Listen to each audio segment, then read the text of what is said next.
What's up, everybody? It's me, Gadget Man X from Whims the Creator. We're back at Duluth Bushiroad Championship Series 2024. I'm here with Emran Advance from Discord, who's going to show us his Power Rangers deck profile. He's been working on this for quite a while, and he's going to show us what he's got.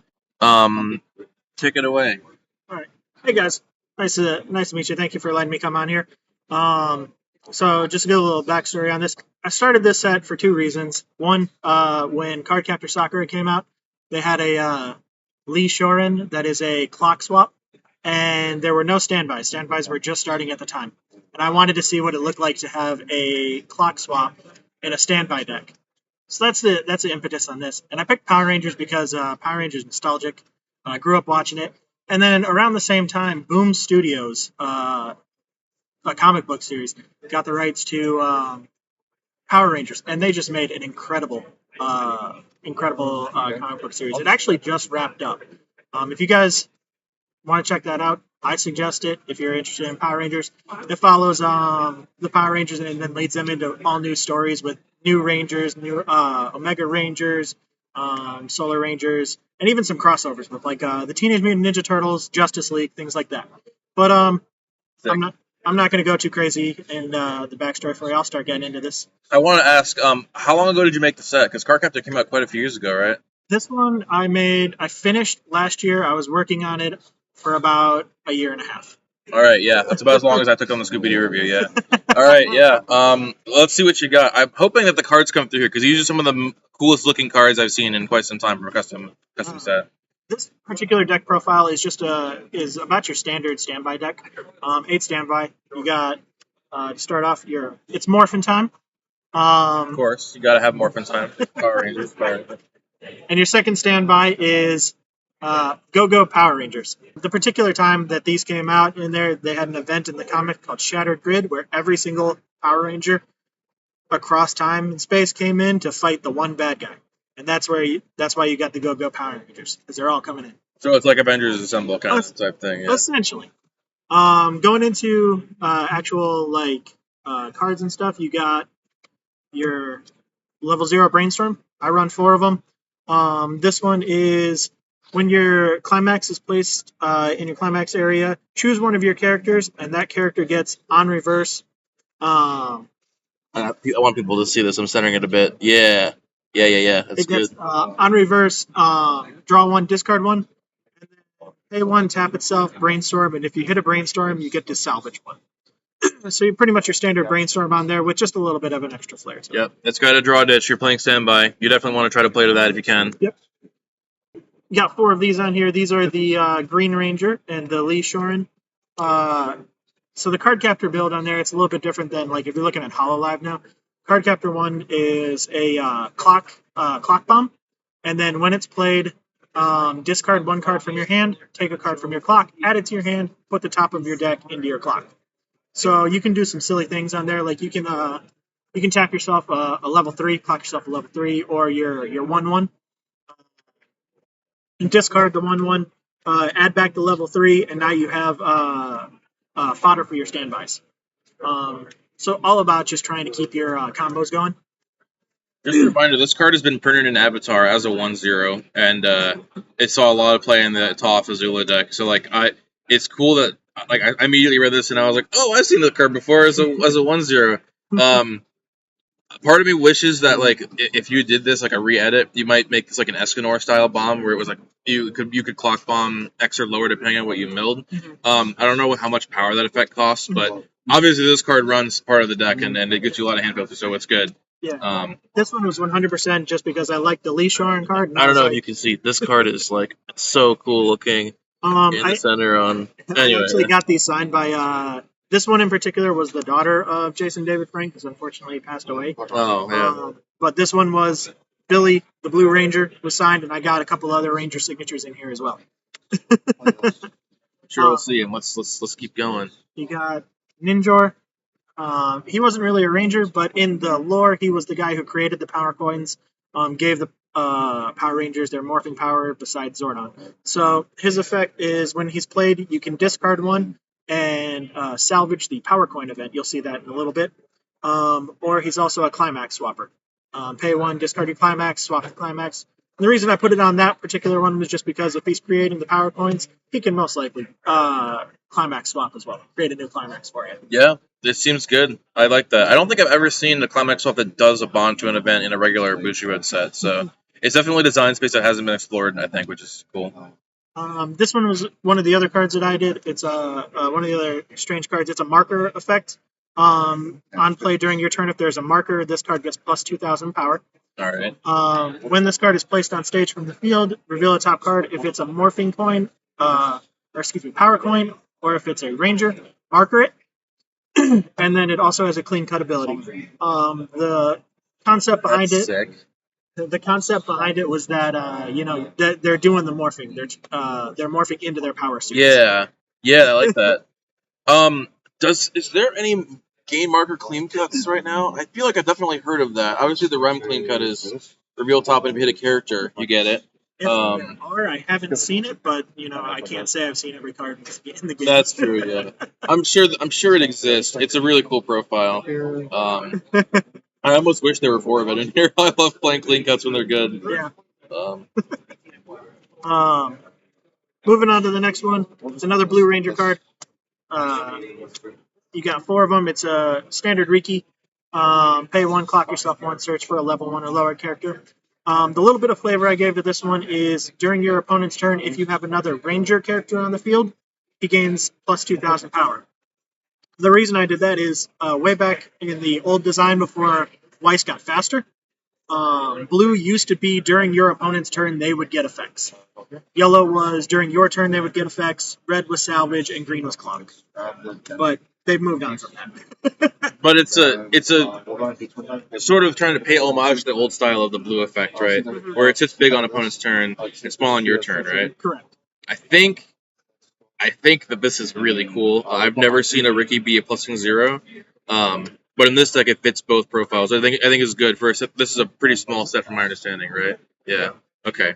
Yeah, I like this card a lot. This one right here is Ranger Slayer Kimberly. In the comics, they have an alternate universe where the Green Ranger goes evil, and the Pink Ranger follows him and becomes the Ranger Slayer. Her effect is she's a bomb, and that's I made the bomb effect in regards to her sniping people, basically. Mm-hmm. But when she's reversed, you can look at the top 3 cards of your deck, choose a Ranger character among them, put it into your hand, and then send one to the waiting room. This is a card for sure. I think this can sit bigger than it actually is because this card's in Bochi as a 1K. Is it? Yeah, okay. And the on reverse risk component is actually a slightly smaller effect than stock bomb, so this could be bigger. But we've seen how much effort work this puts in Bochi. It's a red bomb, but it's also on reverse Rize. Okay, yeah, so it can be a lot bigger because red bombs are considered worse than normal. Right, so red bombs are 1K effects, while stock bombs are 1/5 effects. Yeah, that's right. So that can be a 1/5 then. Yeah. I don't remember the exact reasoning I was going with such a low power. I think, if I remember correctly, I was looking at Sakura Wars. And their double art is the on reverse look at 3 salvage one. So not to say Sakura Wars is any good because I'm just saying. No, but there's a couple reasons for that. It could be that it adds any character, not a traded character. It could also be that they just have changed their opinion on how that effect should be budgeted because they do that occasionally in the secret closed door design boardroom that Bushiroad is known for designing cards in. Moving on to the next one, here's the Power Coin event. The text is you can play this card without meeting the color requirement. And the reasoning for that is because you can also play up to 5 of them for each Power Ranger. They go into promos, so every Power Ranger coin shows up. For blue, there's a black and blue Ranger. Green, there's Green Ranger, of course. Red, there's pink and red, and then yellow also has it. And they all do the same thing, except for the Green Ranger, because the Green Ranger's power coin came from a different source. So Interesting. but this one is essentially a profile of Operation Tornado from Angel Beats. Right. Tornado. Brainstorm. Mill the top 3 cards of your deck and salvage based on the number levels you revealed. The only other thing is I do have this printed on this in the promo where you can only play 5 names of it, and that's what stops it from the whole serial number issue. Right. So you have another card named the coin, right? Mhm. And it does something different. Mhm. This is literally just Bocchi the Rock. It's instead of having disgraceful history, you've got these coin things. Because Bocchi's doing the same thing, where they have anti-magic mask and they have the stock shuffle event, which are named the exact same. Okay. So you can only play 4 of it, but you can play like a 3-1 or 2-2 split. Mhm. And you've got kind of the same thing going on here, where you can play whatever ratios you want. But I like this.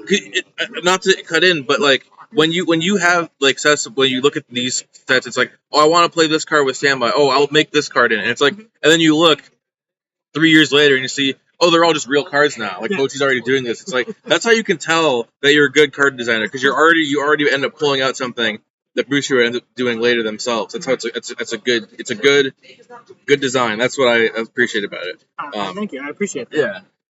Yeah. Going into the climax combo, because you always have to have a plus in climax combo. This one is if you have another ranger character, this card gets plus 2,000 power. The balance to that is that I have it traded down to a 3,500, and then on reverse with its Morphin time, you choose one character in your waiting room and add it to your hand. So just your standard plus in combo with a little bit of power for cross turn. This is just the Miko Soccer combo from Hololive, if I'm not mistaken, right? Mm-hmm. All right.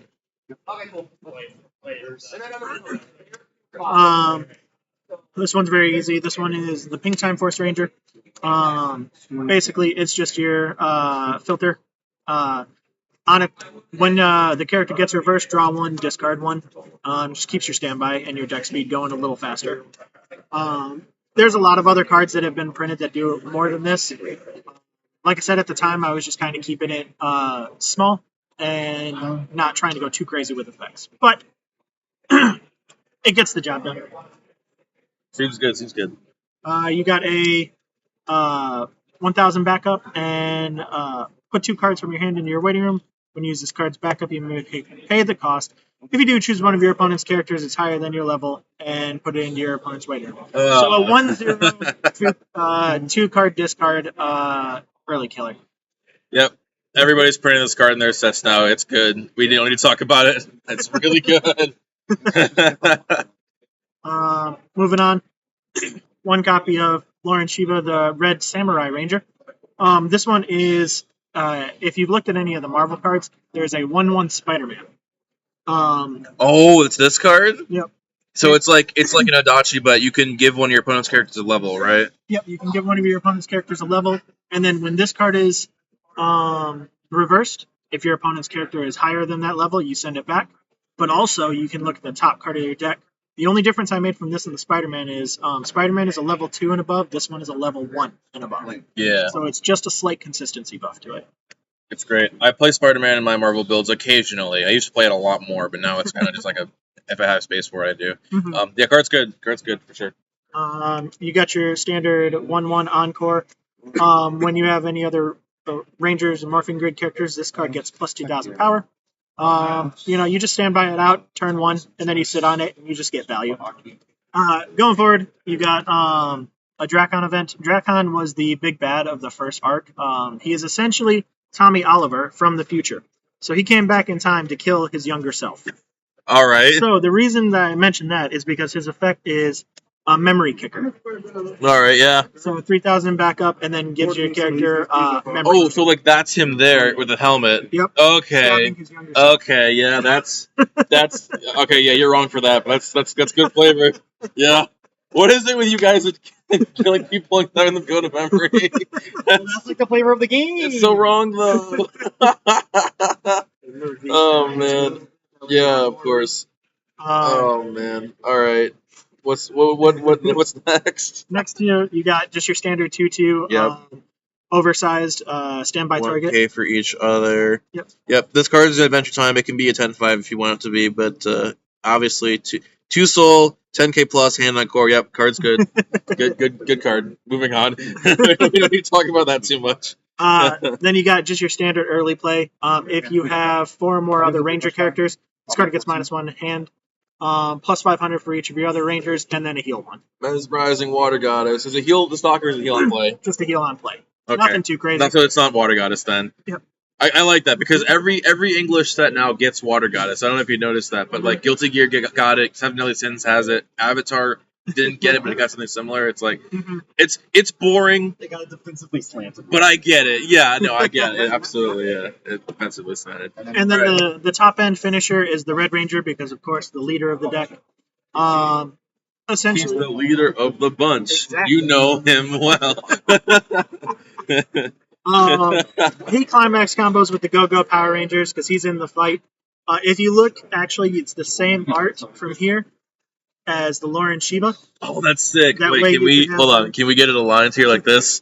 Oh, not quite. There, it's close because she's here and he's there. Yeah. Okay, yeah. I only have to point it out because every time somebody does it in the set, it's always the coolest thing. Because Earth, Wind, and Fire did it in the Umineko set with the two, the 1/0s, and the overlap is always sick there. Yeah. So an overlap effect, but essentially it's the Nino Quince from Volume 2. If you have the climax combo, all of your Go-Go Power Rangers get standby and all zones, right? Yeah. Okay. And then the should be pay 1, dish 1, end of attack, burn 3, right? Correct. Yeah. Okay. Pay 1, end 1. Sorry. No, it's fine. It's because I just spent the whole day playing Bochi, and that's what the finisher does. End of attack, pay 1, dish 1, burn 3. Yeah, pretty much. People know what Nino is. That card dominated the format for a whole year. And then, so you run 4 of that, of course. And then the last one, Ryu from Street Fighter as a Power Ranger. Now, surprisingly, this is an official thing that came from the Power Rangers mobile game, right? Where they brought in Ryu and Chun-Li as Power Rangers. And if you go on YouTube, there is actually a thing where they fight with the. There's a video where the White Ranger teams up with the Ryu Ranger and fights. It's ridiculous, and you need to watch it. But as for effects, this card gets plus 1,000 for each other character in your back row. And it's a Salem from Ruby. Right. So you can either choose to stock swap, pay 1, choose a stock swap, or you can Icy Tail, mill 5, burn for the number of climaxes. Card's sick. I think Bushiroad must think that effect is very powerful because they haven't printed anything like it in English. And the optional stock swap with upside is, I think, something that they've been very hesitant to print recently. But I think it's cool in this. So like. This deck is like basically like Nino Quince, but with the 8 standby and the Miko combo at level 1 instead of the Nino level 2. Correct. The one thing I would like to see personally is because you have the 12 standby thing going on. I would like to see a combo like Choco and Hololive or something like it that can either stack itself or pay cost to stand something so that you can actually have a payoff for that combo. But other than that, this set is absolutely crazy. It's really cool. The art is good. The card design is good. And this is actually. You got this one actually printed, right? So these are your real cards with your own. Now this is I wanted you to talk about this because these are the card backs. So you want to talk about why you had to have it like that? Sure. So I used 2 different studios to print these. That's why you see a difference between this one and say this one. This one was made with printerstudio.com. Their cardstock's not the greatest, and they don't have a hollow foil option. But they will let you print whatever you want on the front card of the deck. The back side of it, if you have any sort of logo, they will not let it work. They will not let it fly. They said the only thing you can do is put proxy not for sale on there. So I had to do that. Every single one of them, unfortunately. Same thing for Make Playing Card Studios or MakePlayingCards.com, which was this one. The only thing better is that their cardstock is better, and you can get a hollow foil option out of it. That's sick. And this also have the proxy back on. I didn't even check. Yep. Because I didn't want to mess with it and even tempt it. Yeah. Okay. I was like, yeah, okay. I know that my roommate Volk has had a couple of custom sets printed through Make Playing Cards, and the last one he sent, they had an issue with the card back, which is weird because the last 2 sets he got printed, they didn't have any issue with it at all. So I don't understand. But if you do want to test it, the Google Drive and the Imager link that I have for it does have a custom made background in the vein of Marvel and Disney, where they That's made sick. their own. I like that. I think if people to get their custom sets printed, they got to do that. I haven't seen Paru's, but I know he got his own like card back for it. Yeah. Yeah. It's just a smug mug over Yeah, there. everybody's got it. Fleur-de-lis on the back. Now, the last thing I have on there, I don't really have the cards printed to make a deck out of it, but there's the first volume was made where it goes through. It's a full booster set, but then the second one I made continues it on. It's a crossover set. So this particular card is Shredder from Teenage Mutant Ninja Turtles, turning into the Green Ranger. That's so cool. He's the Green Shredder Ranger. He's so cool, man. So, just to give a little profile on this one, it is basically a more consistent Rene effect, which is when the character this is facing is reversed, you look at the top 3 cards of your opponent's deck. The Rene card says if the name of the card reversed is there, you clock kick that and then clock kick the card that's reversed. This one only checks for a level 3 or higher, so a slight buff, but nothing too crazy. So if you kill level 3, you can kick level 3 or higher to their clock from top of the deck. And then you kick the reversed card too. Right, yeah. So you clock kick both. Yep. But the crossover set does Teenage Mutant Ninja Turtles and Justice League as well. And that's also on the Google Drive if you want to check that out. So what is it you're working on right now? Because I've seen you posting in Discord recently. I'm doing a follow-up set to this. So my third Power Ranger set, a Volume 2. This one I'm going a bit more experimental with the card effects. I'm taking a cut out of my friend who did the Assassin's Creed deck and going nuts. It's good. No, I think that's good because then you can have people come in and rein it in later. And honestly, having done the Scooby-Doo set and now having seen what other people have done, I think it's definitely better to go more creative, go more flavorful, and then rein it in later if it's needed. But yeah, definitely go wild, go crazy because it's funny to watch some of the guys that do these reviews like lose it. I've had to do it before a couple times, and it's been a trip. So, like I said, if you like the Power Rangers and you want to see something fresh, check out the Boom Studios comics. They completed it. You can start, if you have Comixology, you can pretty much read the entire thing from beginning to end for quote-unquote free. Cool. All right. Do you have anything you want to plug or shout-outs? No, not really, but... Oh, where can people find you on Discord? Because it's been a long time and I forgot already. I'm sorry. You can find me on Discord. My name is Emryn Vance. That's EMRYN VANCE. The reasoning for that is because I am on a lot of Final Fantasy 14 pages, and that's my in-game character name. And I do not have Nitro to put my name as different things in every other Discord server. So, you can find me there. Thank you for sharing your Power Ranger stuff with us, Emryn. Really appreciate it. Thanks, Earth, Weeb, and Fire, for the commentary. Really appreciate you as always. You baby girl. Thank you, everybody, for tuning in to Whims the Creator at I'm not going to say it right, Booster Road Championship Series, Duluth. Thank you, everybody who came out and hung out with us, and we play customs. And if you want any of this stuff, hey, reach out on Discord or and we'll see what we can do. All right, thanks everybody for tuning in. Have a great night.